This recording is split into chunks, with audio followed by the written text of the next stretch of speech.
তো কোনো খুঁত নাই।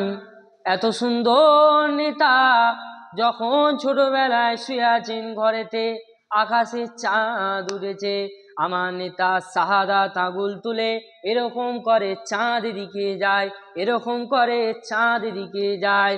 আমার নেতার আঙুলের ইশারায় চাঁদ লড়ালড়ি করে। সেই নেতার জানা কত বার বার বললাম, এখনো আমাদের মনে তৃপ্তি মেটে না। আল্লাহ পাক এত সুন্দর আমার মদিনাওয়ালাকে দেখতে করেছে। ঈসা নবী, মুসা নবী, তায়েফের নারীরা হযরত ইউসুফ নবীকে দেখে তারা নিজেদের হাতের আঙুলগুলোকে কেটে ফেলে দিয়েছিল।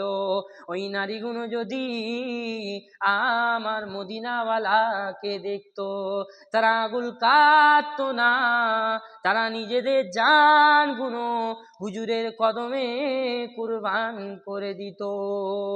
এত সুন্দর আল্লাহ হুজুরকে দেখতে করেছে, এত সুন্দর দেখতে করেছে। আমার হুজুরের তো কোনো মিসাল চলে না। আল্লাহ পাক এত আমিনার লালকে সুন্দর করেছে, মুখের তো কোনো মিসাল চলে না। এত সুন্দর আমিনার চাঁদকে দেখতে আম্মা জান আয়েশা সিদ্দিকা রাদিয়াল্লাহু তাআলা আনহা বলতে লেগেছে, একদিন দয়ার নবী আমার কোলে মাথা দিয়ে শুয়ে আছে, আর এমন করে পূর্ণিমার চাঁদ উঠেছে, আমি আয়েশা আল্লাহ নবীর মুখের দিকে একবার তাকাই, আকাশের চাঁদের দিকে একবার তাকায়। আমার নবী বলেছিল, আয়েশা রে, কি দেখো তুমি বারবার? একবার আসমানের চাঁদের দিকে তাকাও, আমার মুখের দিকে তাকাও।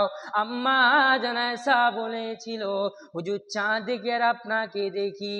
এ আয়েশা কি দেখতে পেলে? আম্মা জান আয়েশা বলেছিল, হুজুর আসমানের চাঁদেতে দাগ আছে, আমার আমিনার লালের মুখে কোনো দাগ নাই। আমার আমিনার লালকে আল্লাহ এত সুন্দর করেছে, এত সুন্দর করেছে। তাই আমার আল্লাহ পাক জানিয়ে দিয়েছে, আমার হাবিবকে যারা ভালোবাসবে আমি দুনিয়ায় তাদের ঘরেও মহাব্বত করব, আর পরকালে আখিরাতে দয়ার জান্নাত দিয়ে দেব।